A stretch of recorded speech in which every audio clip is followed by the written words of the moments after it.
Les amis, on est à la course de Neuville, je suis venu 2 fois. Une fois où ça s'était plutôt bien passé pour moi, j'avais fait un top 10. Et une autre fois où il y avait un gros orage, c'était en 2023. Donc en 2022, c'était super bien passé. En 2023, il y avait eu un gros orage, j'avais abandonné.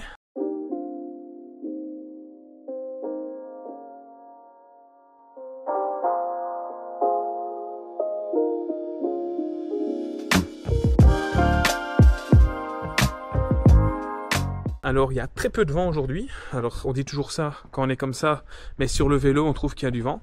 Et grosso modo, si le vent n'a pas tourné par rapport à ce que j'ai regardé ce matin, là ici dans les rues, les petites rues où on est protégé des maisons, on a vent défavorable. Et dans la longue ligne droite, on aura vent favorable, mais le vent est entre 3 et 10 km/h aujourd'hui, donc ça devrait aller. Il faut que je m'y tienne. Aujourd'hui, c'est vraiment une course pour faire des intensités. C'est une course d'entraînement en vue de ma vraie reprise pour mes objectifs du mois d'août. Donc vraiment l'objectif aujourd'hui c'est de ne pas en faire de trop, c'est de faire du sweet spot, un peu de PMA, un peu dans la continuité de ce qu'on a fait en vidéo les dernières fois. Bon, ce matin j'ai pas eu le temps de vous filmer quoi que ce soit, c'était le rush ultime parce que je devais faire des rapports de compétences. Donc en gros, pour chaque élève qui a raté dans ma matière en histoire, je dois faire un rapport pour dire qu'il a raté, justifier son échec. Donc je dois dire quelles compétences de mon cours il a raté. Donc ça prend un temps dingue parce que j'ai beaucoup d'élèves. Et puis ensuite j'ai dû faire la même chose pour les élèves primo-arrivants, puis enfin bref, le boulot d'enseignant en fin d'année comme d'hab. Donc beaucoup de travail ce matin. Donc j'ai même pas eu le temps de vous faire le montage de l'épisode 4, je sais même plus où on en est. Donc il sortira avec un petit peu de retard. Et donc je suis venu ici au dernier moment, profiter du soleil, ça va vraiment être fun. L'objectif c'est de se faire plaisir, pas prendre de risques. Il n'y a pas de course après pendant 10 ou 12 jours, quelque chose comme ça. Donc ça va être fun. Alors je dis il n'y a pas de course, mais en fait je vais prendre le départ du Tour de France virtuel. Je sais pas si je vais aller jusqu'au bout, mais ça va être fun. C'est sur Zwift, c'est la Ligue Écro qui fait ça. Et autrement, bah ici, regardez quel soleil de dingue, il fait magnifique les amis. J'ai ma chérie Camille qui est venue avec moi, elle va me ravitailler en eau, donc ça fait aussi plaisir. Je l'ai mis à l'ombre là-bas. Et autrement, je suis inscrit. Ça va être un tour vraiment sympathique aujourd'hui. Et alors ce matin aussi, j'ai complété un formulaire parce que je travaille avec un nutritionniste en fait à partir de demain. Et donc il m'a donné le fichier à compléter. Donc j'ai dû entrer des données. Alors je vais vous en parler tout le temps au cours des vlogs parce qu'il va me suivre pendant 3 mois. Mais en gros ici ce que j'ai dû faire c'est déjà regarder des vidéos qu'il a préparées pour expliquer comment on va travailler ensemble. Et puis il m'a donné un fichier Excel partagé sur lequel en fait je rentre des données. Donc j'ai mis ma taille, mon poids. Je dois mettre mon tour de taille mais j'ai pas de mètre donc il faut que j'aille en chercher un. Mes objectifs etc. Donc j'ai mis un objectif. Mon objectif c'est de perdre 10 kilos. Donc voilà, l'objectif c'est perdre 10 kilos, c'est le but ultime pour la saison 2026. Là, c'est une saison off là. On est un peu complètement à la ramasse au niveau de l'entraînement, des objectifs et tout ça. Donc saison 2026, on perd du poids et comme ça on sera hyper performant. Donc j'ai regardé, je pourrais passer de 3,8 watts kilo à 4,5 watts kilo. Donc c'est pas un petit gain, c'est pas du tout un petit gain, ça va être sympa. Et surtout l'objectif, parce que j'ai discuté longuement au téléphone avec lui, c'est vraiment que je réapprenne à avoir des bons réflexes d'alimentation. Donc je pense pas avoir des mauvais réflexes pour le moment, dire que je cuisine moi-même des produits frais, etc. Enfin, on en reparlera. Mais il y a des choses que peut-être il faut améliorer et c'est sûr, autrement bah, j'aurais pas pris 10 kilos en 4 ans de travail. En fait, c'est ça. Hein. Une fois que j'ai eu fini mes études et que j'ai moins roulé, et que j'ai commencé à vieillir et tout ça, j'ai pris du poids. Mais il y a plein de gens qui prennent du poids, mais il y a plein de gens qui n'en prennent pas et qui continuent à être performants. Donc l'objectif, c'est de retrouver mon poids de forme de quand j'étais élite et de voir ce que ça peut donner sur le vélo. Donc comme ça, vous savez tout pour ce vlog.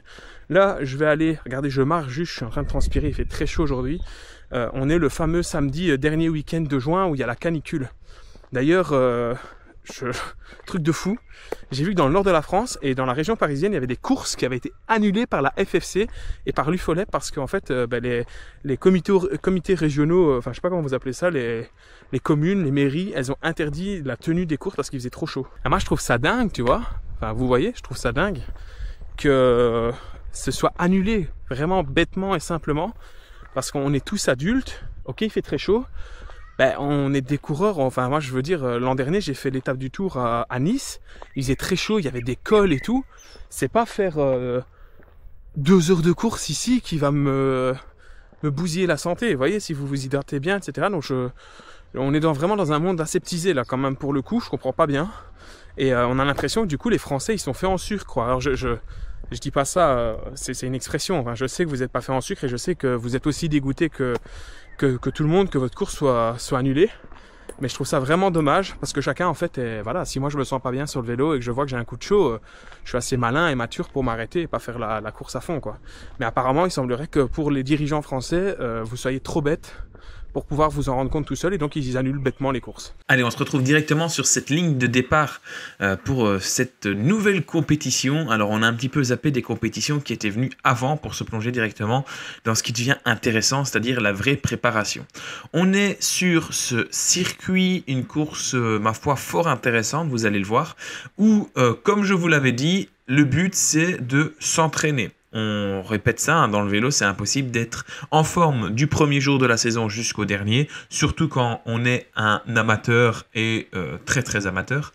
Donc l'objectif, vraiment, c'est de se faire plaisir, de reprendre confiance. Il faut savoir que, vous l'avez vu dans la vidéo précédente, hein, on avait vu une compétition, je m'étais fait lâcher sur la course précédente, donc forcément, mentalement, là, il faut juste reprendre confiance.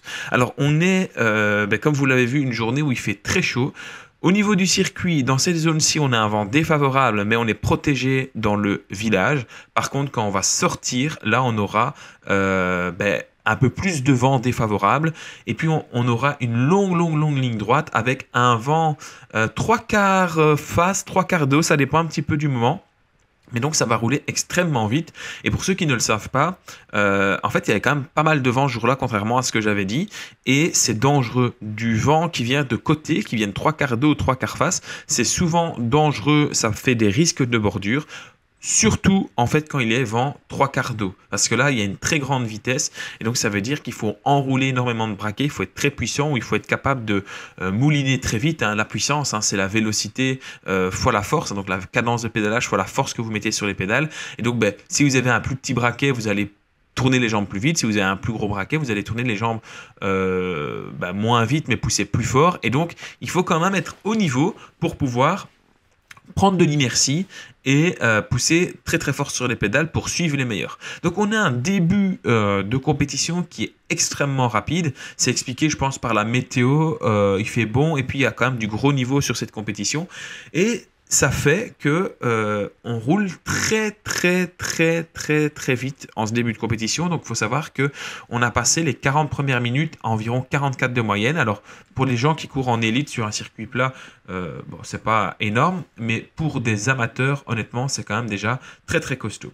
Alors au départ de cette course, on a évidemment tous les habituels, hein, les costauds de d'habitude. Sur cette ligne droite, le vent venait de la droite et donc ça explique pourquoi tout le monde roulait à gauche. Hein, ça tente directement de faire des dégâts. Et donc on va faire un premier tour en 7 minutes. C'est extrêmement rapide. C'est vraiment très costaud comme premier tour. Ça va aller très vite pendant tout le long de la compétition. Au départ de cette compétition, on est 53 et alors on a la chance d'avoir une route qui a été refaite. Regardez ici, c'est un des plus beaux circuits, je pense, de la saison.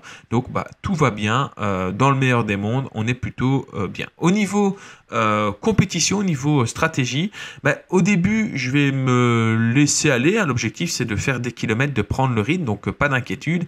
Mais vous me connaissez, à un moment, je vais remonter un petit peu et je vais voir qu'il y a une opportunité.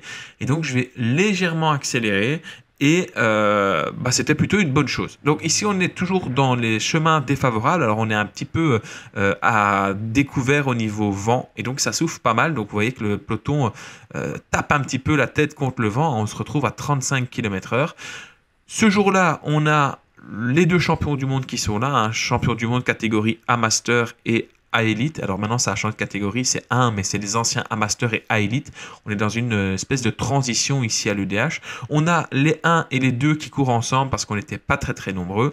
Et on a le champion de Belgique de la catégorie 1.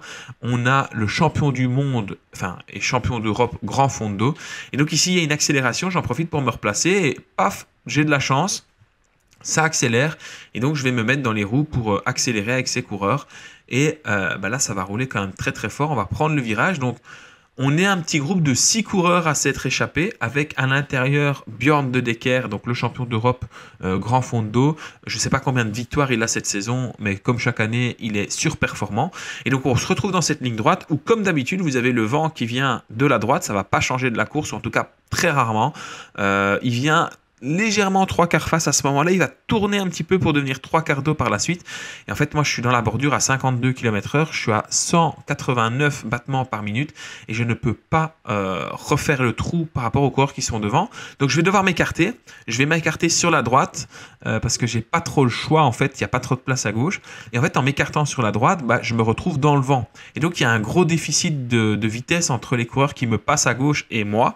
Ça veut dire qu'ils ont... ils sont 10 km/h plus vite. Et donc, je me retrouve un petit peu là coincé. Il y a une cassure entre deux groupes. En fait, ça a explosé, ça a borduré. Et donc, il y a deux groupes à ce moment-là. Donc, là, moi, dans ma tête, je suis en train de me dire, Alex, c'est foutu. Hein, tu es dans le deuxième groupe. Tu as fait un effort. Pile au mauvais moment, ça a explosé. Tu n'as pas su te remettre à l'abri. J'ai toujours pas su me remettre à gauche de la route. Donc, je prends toujours le vent. Et c'est ça qui est terrible parce que, en vrai, là, je suis à 450, 500 watts. Hein, donc, je suis loin d'être à l'arrêt. Mais il y a une trop grosse différence de vitesse par rapport aux coureurs qui, eux, roulent en peloton et qui arrivent derrière moi. Heureusement, dans ce deuxième groupe qui va se mettre à ralentir, je vais réussir à faire un effort pour venir me remettre dans les roues. Et donc là, il faut vraiment que je souffle parce que je viens de faire un effort à bloc. Là, je n'ai pas respecté le plan de marche de base qui était: tu ne fais pas d'effort, tu restes caché dans les roues. J'ai voulu suivre une attaque. Alors, c'est déjà bien, pour une fois, c'est pas moi qui ai attaqué, j'ai juste voulu suivre. Mais ça m'a mis dans le rouge complet. J'étais vraiment à la ramasse. Et donc, il va falloir souffler un petit peu et récupérer le plus possible pour pouvoir retenter après de faire le meilleur résultat. Donc, on est 53 au départ. Comme d'habitude, je pense que faire milieu de peloton, ce serait vraiment pas mal. Alors, vous avez vu ici, le coureur devant, il a un peu perdu la roue arrière. On avait une route en très mauvais état ici, avec, dans la relance. Donc, il fallait être très, très attentif. Et à ce moment-là, on prend vent de dos et donc on va atteindre des vitesses qui sont vraiment très élevées. Alors, on pourrait se dire, c'est simple de rouler vent de dos. Bah oui, c'est simple quand vous roulez à l'entraînement et que vous êtes sur un rythme plutôt tranquille. Mais rouler vent de dos quand vous êtes déjà sur le 53-11 et que vous êtes à bloc et que vous êtes à 100, 110 RPM, 53-11, c'est compliqué. Il faut vraiment rouler du braquet. On est entre 55 et 60 km/h. Donc, c'est très, très, très rapide. Et en fait, à ces vitesses-là, regardez, hein, j'essaye de rentrer sur les coureurs qui sont devant, mais je n'y arrive pas, je suis complètement à l'arrêt. Alors c'est expliqué par le fait que j'ai fait un gros effort précédemment, mais quand même en fait la vitesse c'est phénoménal. Alors heureusement vous le voyez, alors moi je joue toujours un petit peu à l'accordéon, j'arrive pas à rentrer, j'essaie de faire mon possible pour rentrer mais je n'y arrive vraiment pas, là je suis collé, mais il y a eu un regroupement, donc on n'a pas... le groupe que j'avais laissé sortir au début, finalement ne sort pas. On est tranquille, on a un peloton simple et unique. Et donc, un petit coup de peur, mais ça finit bien. Je vais pouvoir reprendre les roues et récupérer un maximum. C'était l'objectif pour cette compétition. Donc, on passe la ligne d'arrivée après deux tours qui ont été quand même très rapides. On les a fait plus ou moins tous les deux en 7 minutes. Donc, c'est quand même très costaud. Hein. Très, très, très costaud pour cette compétition. C'est parti très vite. On avance un petit peu, on est aux alentours du 20e kilomètre. Alors là, c'est la première fois que le peloton ralentit un petit peu, tout le monde en profite pour manger. Mais moi aussi, hein, d'ailleurs, je vais en profiter pour manger dans cet endroit-là. Parce que, vous le savez, hein, j'ai un partenariat avec Maxwell, hein, qui sont des gels faits en France. Et donc, je tenais quand même à vous dire hein, que pour Maxwell, si vous voulez commander, le lien est dans la description. Et donc, j'ai deux codes pour vous. J'ai le code AM10 qui vous donne 10% sur toute la gamme. Et j'ai le code AM20 et AM15 qui vous donne 15% à l'achat de un minimum de gel. Donc toutes les informations sont dans la description si vous voulez tester. Et alors ils ont sorti un nouveau produit qui est en fait une boisson isotonique à mettre dans les bidons.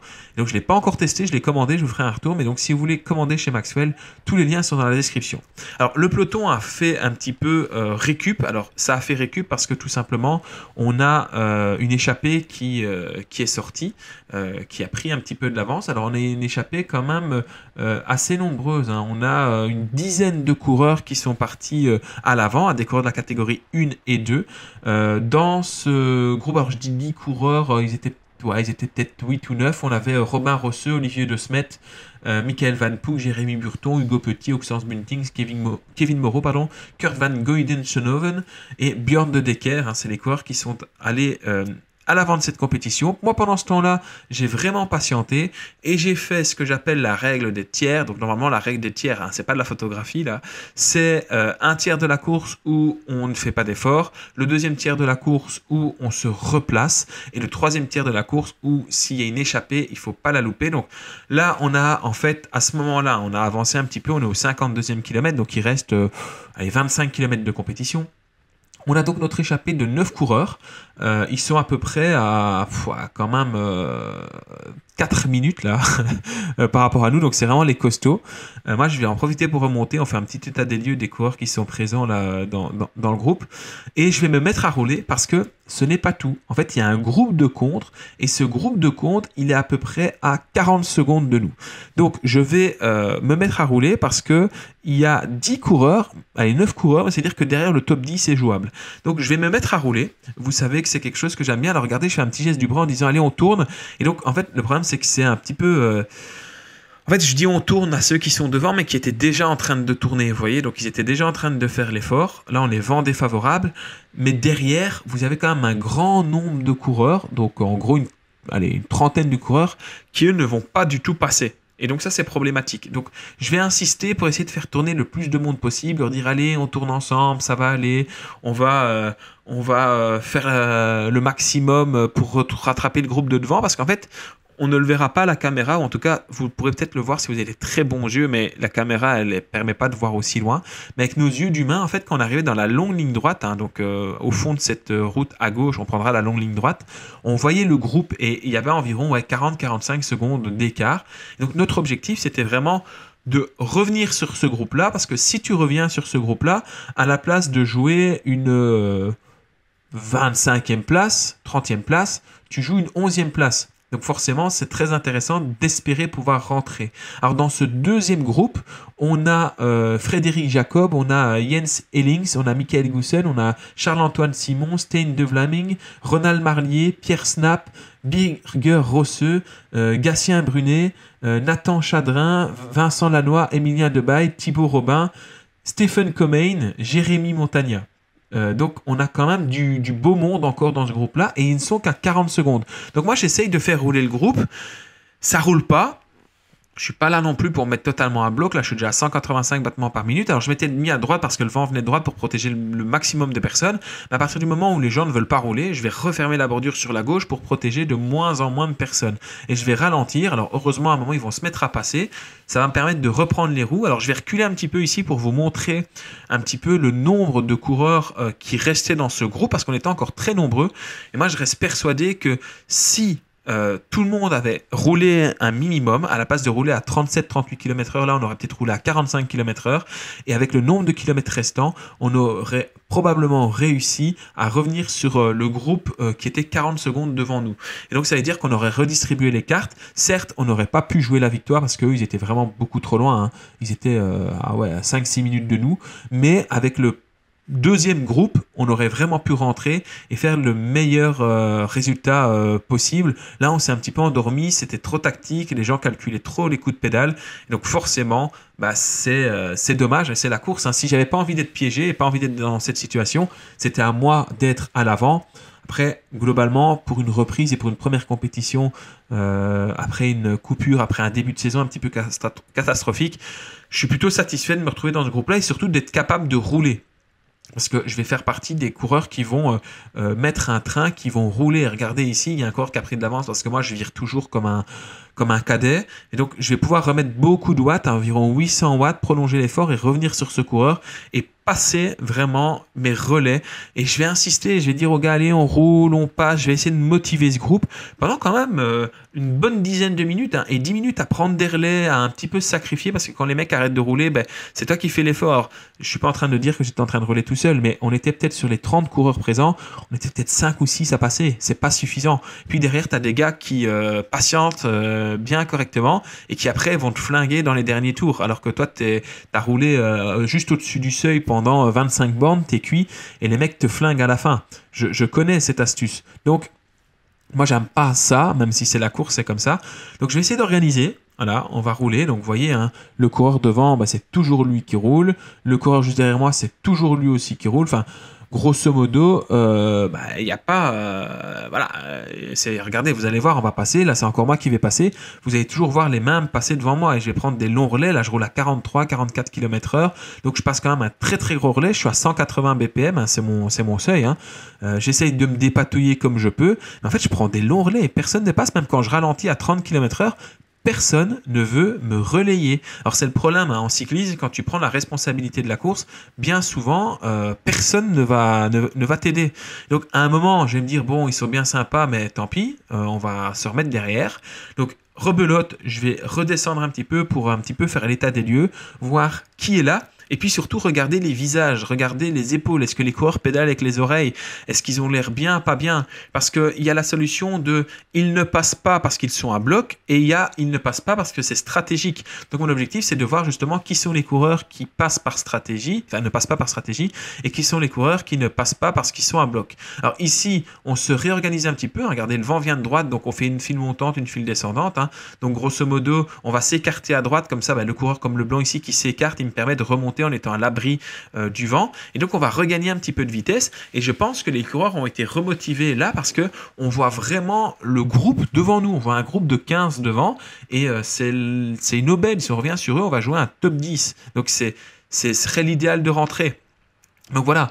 Ça remonte. Là, il est peut-être un petit peu passé fort, le coureur devant. Donc, ça a un petit peu désorganisé le groupe. Hein. Il ne faut pas vouloir passer trop vite, trop fort. Hein. Il faut rester dans une vitesse qui est globalement la même. Moi, je vais en profiter parce qu'en fait, ça faisait plusieurs tours, plusieurs kilomètres que je redescendais, mais tu redescends pas à la dernière place parce que tu as toujours des petits malins qui ne passent pas. Et donc, je vais redescendre au maximum, déjà pour voir combien on est, pour revérifier qui est là, pour vérifier si les gens ont l'air à bloc ou pas. Et là, vous le voyez à la caméra, les gens n'ont pas l'air à bloc, hein, ce qui signifie bien qu'ils sont en train de jouer tactique. Et donc, je vais décider de ne plus rouler. Voilà, c'est pas à moi de rouler. Alors vu qu'on ne roule plus, il y a toujours on est en Belgique, hein, donc il y a toujours des roules toujours, donc ça continue toujours à rouler.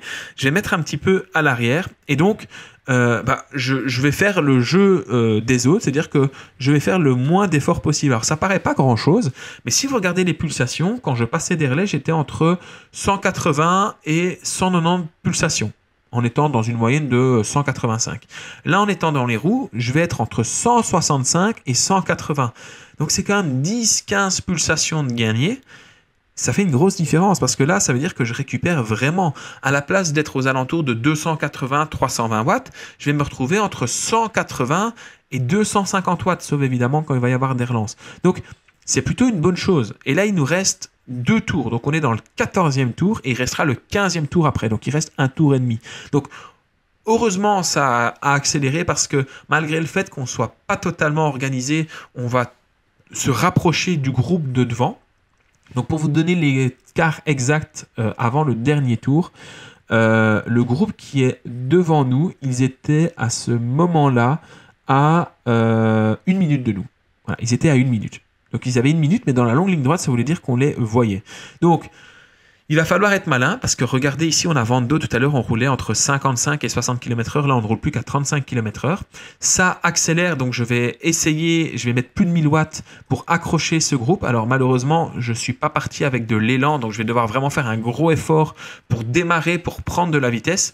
En fait, quand vous êtes sur le vélo, pour ceux qui n'ont jamais fait de course ou qui n'ont jamais fait de vélo à haute vitesse ou qui n'ont jamais fait de vélo tout court et qui tombent sur cette vidéo, quand vous êtes lancé avec l'inertie des roues, etc., vous devez faire moins d'efforts pour augmenter votre vitesse. Mais quand vous êtes quasiment à l'arrêt, que vous devez passer, là, c'est compliqué, il faut tout relancer la machine. Alors, là, je vois qu'il y a un petit écart, donc je vais continuer à rouler. On est dans le dernier tour, hein, il nous reste un tour, le groupe est à 1 minute. Donc moi, mon objectif ici, c'est plus vraiment de rattraper le groupe de devant, mais c'est de faire craquer le plus de coureurs à l'arrière pour éviter qu'ils viennent m'embêter dans le sprint. Moi, je suis pas très bon au sprint. Il y a des coureurs qui sont bien meilleurs que moi pour les sprints. Donc, mon objectif, c'est d'arriver tout seul.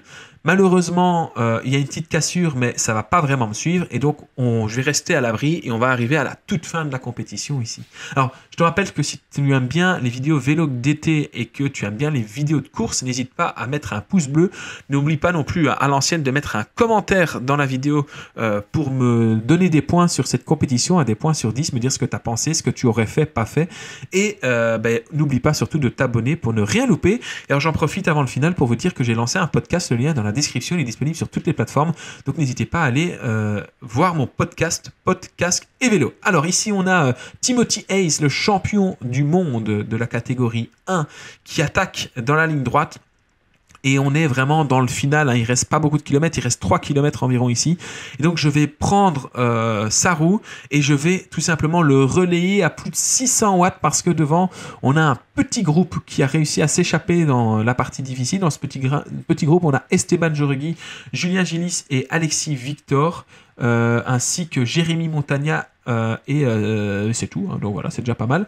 Donc on va essayer de les rejoindre. Donc moi je vais faire l'effort au maximum pour essayer de rejoindre. Alors là derrière nous il n'y a plus personne, hein. On n'est plus que 2, donc on va revenir sur les 3 coureurs. Et donc moi là j'aurais bien voulu boucher le trou moi-même mais j'y arrive pas, donc je vais laisser passer le champion du monde Timothy Hayes. Alors là je rigole plus, hein. Je suis à 192 pulsations, je suis carpette, je suis à bloc, je suis vraiment cuit de chez cuit. On va rentrer, donc on compose un troisième groupe de 5 coureurs. Troisième groupe de 5 coureurs, on doit tenir, mais on a pris très rapidement beaucoup de temps. Sur l'espace de cette ligne droite, on a déjà pris quasiment 10 secondes sur le groupe de derrière. Donc, on sait que si on collabore un minimum, on ne sera pas repris. Et donc, on va rouler à fond. Alors moi, je ne passe pas par plaisir, mais je ne passe pas parce que je suis tout simplement vraiment à fond. Je suis à 190 battements par minute au cœur.